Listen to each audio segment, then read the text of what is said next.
기독교의 교리적 신앙 고백서 제1조에 보면은 창조주 하나님을 믿는 데 있다 이렇게 말씀이 기록되어 있어요.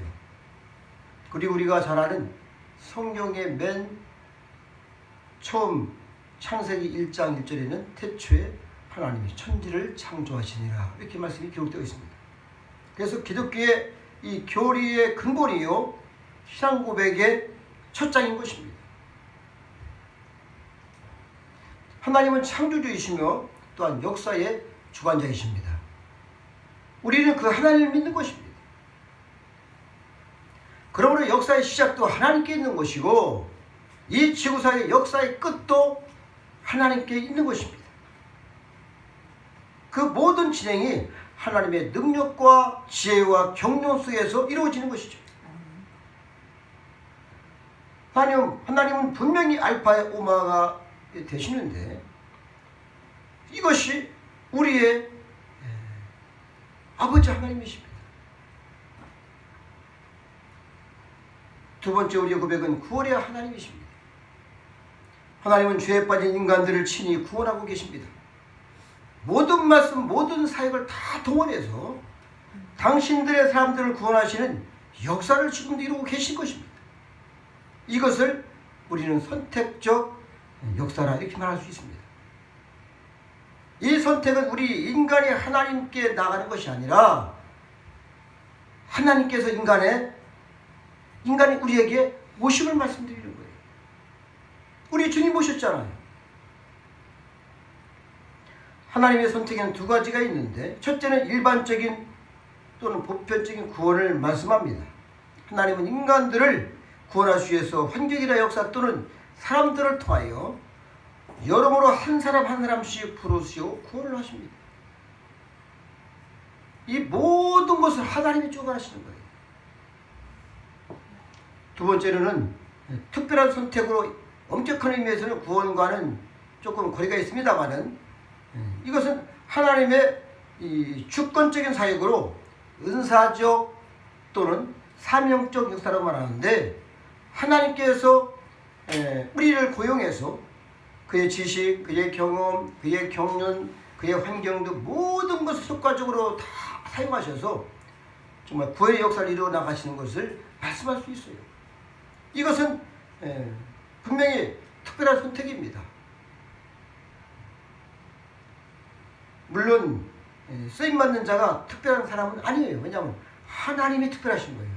할렐루야. 하나님의 특별한 목적을 위해서 그 사람을 고용하시는 겁니다. 사용하시는 것이죠. 그래서 목사는 목자가 아닙니다. 목사는 목동인 거예요. 오직 목자는 예수님만 목자가 되시는 것입니다. 아무튼 인간으로서 이 구원의 사역에 들려 쓰여진다는 것은 최고의 영광입니다. 또한 특권인 것입니다. 그러므로 이 길이 고난의 길이든 형통의 길이든 항상 감사함으로 그 길을 나가야 하는 것입니다. 나가야 하는 것이죠. 그러면 하나님께서 사람을 쓰시는데 어떤 사람을 쓰시고 계시는가? 또한 어떤 사람을 오늘 본문의 말씀처럼 버리시는가? 우리가 한번 본문을 통해서 말씀을 상고해 보겠습니다. 첫째, 하나님은 사람의 외모를 보시지 않습니다. 사무엘상 16, 7절에 보니까 여호와께서 사무엘에게 이르되 그 외모와 신장을 보지 말라 그랬어요.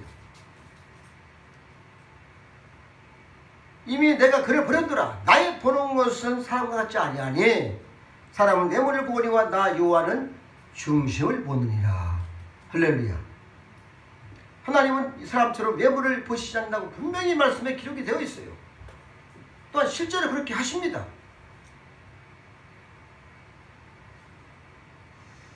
그렇지만은 사람들은 우세 눈에 보이는 외모에 지나치게 지금 치우쳐 있어요.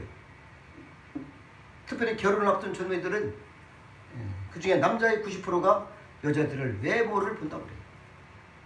물론 지금은 특별히 학력, 능력, 심지어는 재산까지 따져서 결혼을 한다고 그러는데 어떻든 간에 외모는 아주 중요한 역할을 하는 것은 틀림없어요.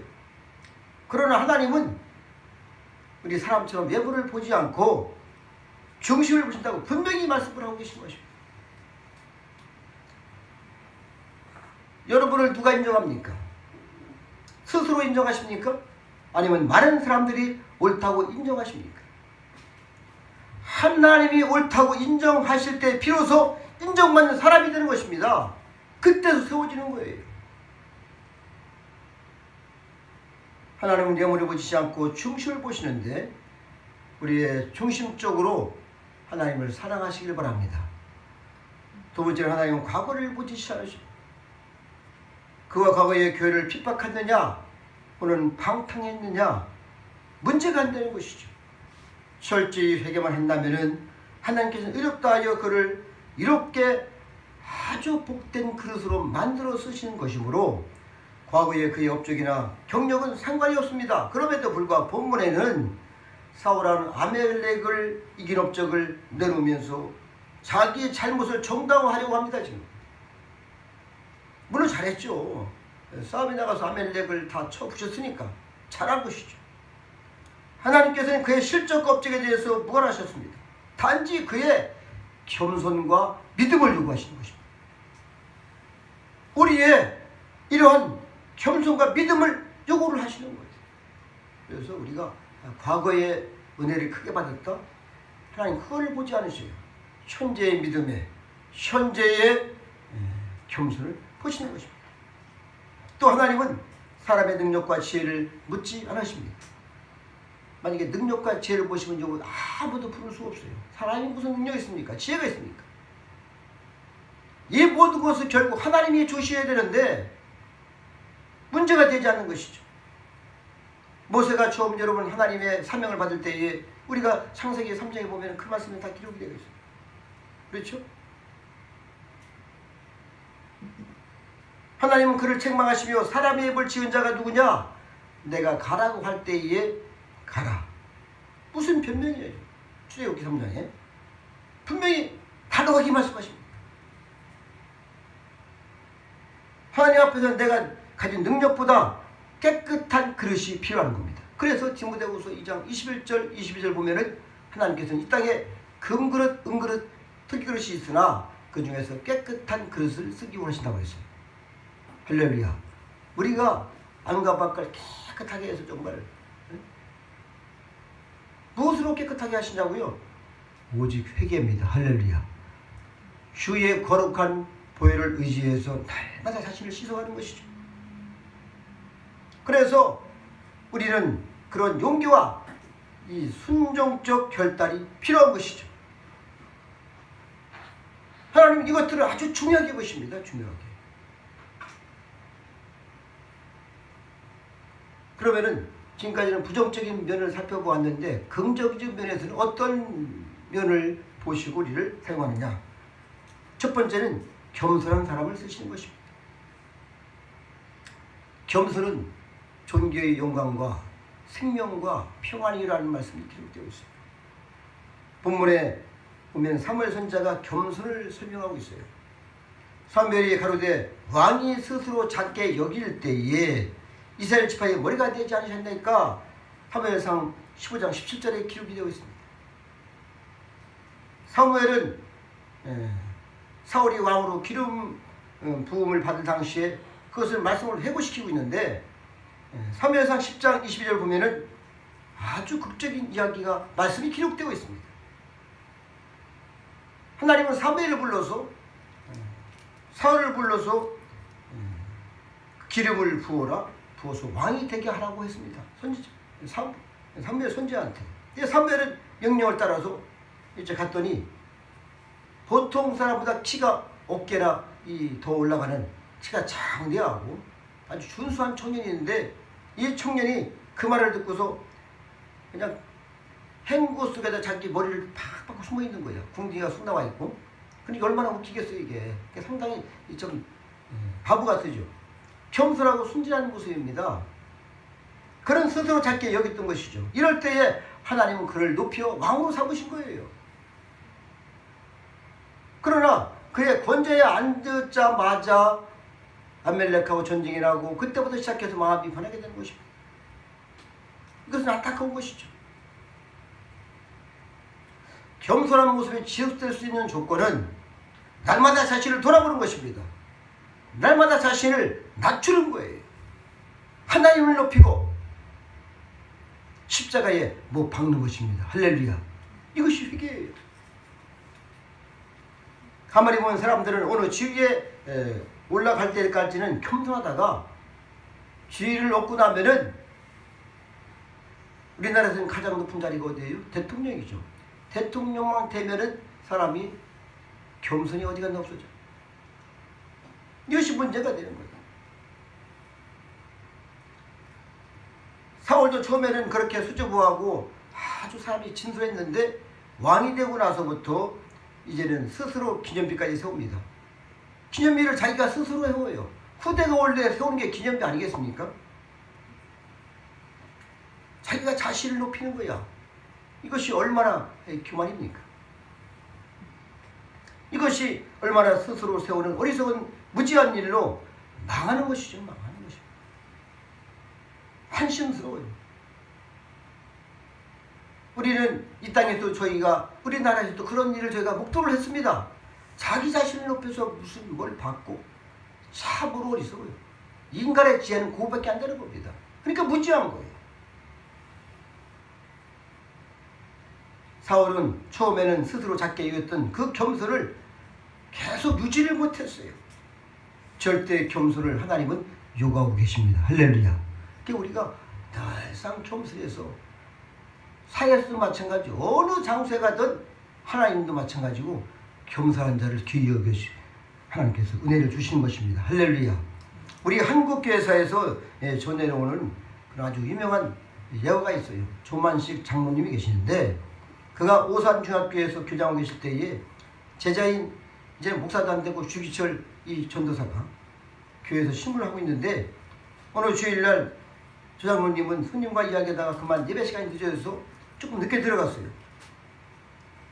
전도사님은 설교하다 말고 그대로 서서 계십시오. 딱 들어오는 사람을 향해서 자기 스승인데도 자리도 못 앉겠어요, 여러분. 예배 시간 늦으니까 용서가 안 되는 거야. 고개를 숙여요.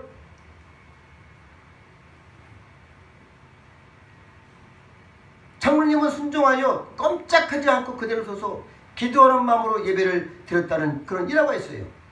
그때부터는 더욱더 얼굴에 그러니까 얼마나 그것이 자기를 책짓이라는 그 말씀을 알고 얼굴이 환하게 피면서 말이죠. 이것이 은혜의 사람인 거예요. 그러면서 교회를 잘 섬겼다는 일화가 있습니다. 신앙적 겸손이 우리 모두에게 필요한 것입니다. 누구를 보고 겸손하며 누구를 위한 겸손입니까? 신앙적 겸손, 지속적인 겸손은 더욱더 큰 은혜를 주시는 주님인 것을 믿으시기 바랍니다. 두 번째로는 자기 위치를 잘 아는 자에게 하나님은 큰 일을 맡겨요. 사울은 어디까지나 정치가로서의 왕입니다. 그렇죠? 왕이죠, 왕. 선지자가 아니에요. 제사장이 아닙니다. 그런데 그가 이 제사장 일을 했어요. 사무엘상 13장 보면은 블레셋 나라와 전쟁을 할 때 군인들이 사기가 떨어지고 막 흩어지니까 먼저 하나님께 나아가서 제단을 쌓고 이 제물을 드리고 예배를 드려야 되는데 아무리 그것을 다 준비해 기다려도 약속한 이 사무엘 선지자가 오지를 않는 거예요. 7일을 기다리는데도 오지 않았어요. 사실 7일은 많이 기다린 거예요. 그래도. 그런데 끝까지 기다렸대요. 그래서 자기가 안 되겠다. 오다가 어떻게 되는지 그 사정을 모르고 하여튼 팔을 먹고 나 자기가 제사를 드렸습니다. 그때 막 선지자가 도착하는 겁니다. 성경은 이렇게 말씀해서 왕이 망령되이 행하였다 이렇게 말씀하고 있어요. 당신이 망령됐다는 겁니다. 자기 위치를 떠나 주님께 제사장 역할을 하고만 것이죠. 권력을 가졌다고 결력을 가졌다고 경제력을 진 것은 아닙니다. 다 각자 해야 할 분이 따로따로 있는 거예요. 자기의 분수를 떠나 망령되이 행했던 그런 행동은 우리가 절대 삼가를 해야 되는 것이죠. 오늘 우리 주에도 자기 일보다 남의 일을 간섭하냐고 바쁜 사람이 많이 있습니다. 자기 맡은 바 충성을 다하면 되는 것이죠. 결국 자신은 황폐해지고 썩어질 밖에 없어요. 망하는 것이죠. 하나님은 이런 사람을 쓰지 않으십니다. 내가 이런 분명히 책임을 감수를 해야 되는 것이죠. 감당을 해야 되는 것입니다. 왕일 할 일이 따로 있고 제사장이 할 일이 따로 있는 것이죠.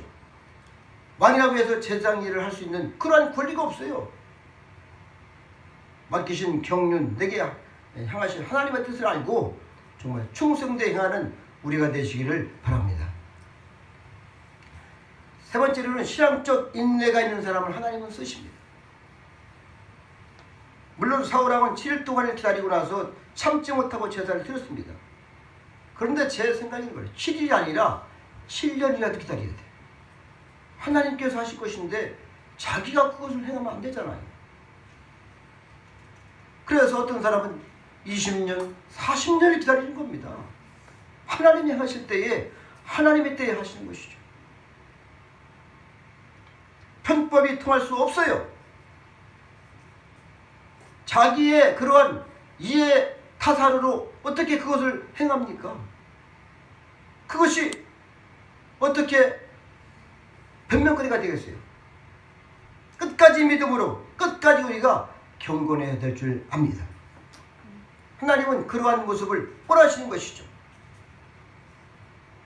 사울은 자기 인내를 지켜야 했던 것이죠.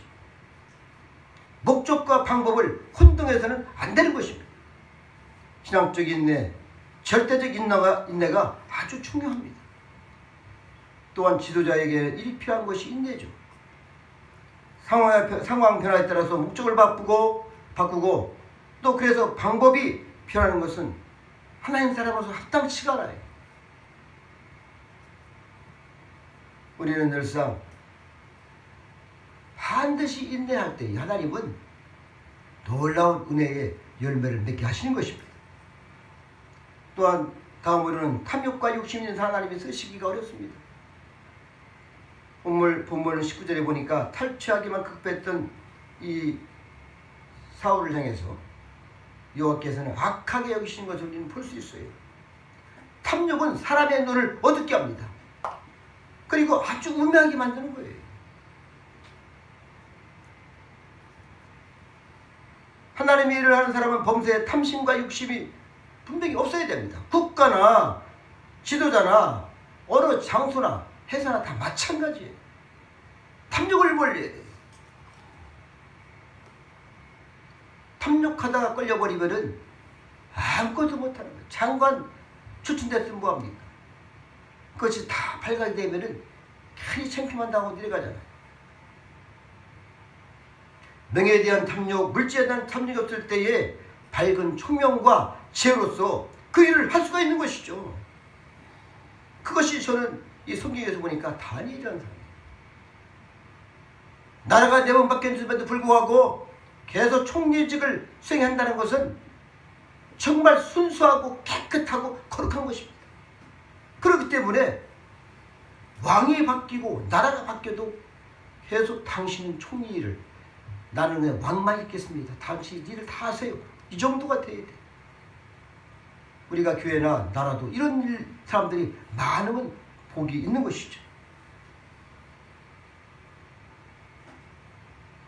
5번째는 솔직한 사람을 쓰시는 것이죠.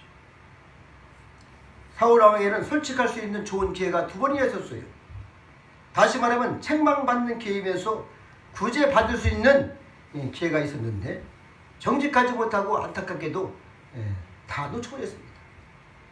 아멜렉과 전쟁 시에 물론 사람까지 다 모두 진멸하라 이렇게 말씀을 했어요. 근데 사울은 자기의 의신을 세워서 아각을 죽이지 아니하고 또 자기의 탐욕이 있어서 많은 양과 소를 좋은 것은 다 갖다가 죽이지 않고 있는 거예요. 이때에 사무엘이 와서 아니 왕이시여 저 울음소리가 뭔 소리입니까? 이렇게 물었어요. 이때에 솔직히 고백을 해야지. 이 죄를 우리가 바로 해야 되는 겁니다. 죄성에 대해서 아주 정말 민감해야 돼요. 그때 정말 내가 잘못했습니다. 솔직하게 털어놨으면 하나님께서 용서를 하시는 것이죠. 그런데 뭐라고 합니까? 변명하기 바쁜 거예요. 하나님께 제사 드리기 위해서 당신이 하나님께 제사 드리기 위해서 이것을 남겼습니다. 이렇게 얘기를 하는 거예요. 아주 변명을 기가 막히게 합니다. 우리 말 잘한다고 능력 있는 게 아닙니다. 잘못했으면 잘못했다 해야지. 계속 잘못을 거짓으로 쌓다 보니까 거짓이 산이 나중에 터져버리면 그 죄에 눌려 죽는 것이죠. 망하는 것입니다. 이런 거짓말을 해본 것이죠. 여러분, 아담과 하와가 선악과를 따먹었을 때 뭐라고 합니까? 아담은 하나님이 당신이 주신 저 여자가 나한테 줘서 먹었습니다. 자기가 먹었다가 하네. 또 이 하와는 뭐라고 합니까? 아, 저 나쁜 이 뱀이 줘서 먹었습니다. 이렇게 또 얘기를 하는 거예요. 뿌리 깊은 아주 거짓이에요, 이게. 우리 인간이 그때부터 거짓을 하고 있어요. 정직하지 못한 겁니다, 이게.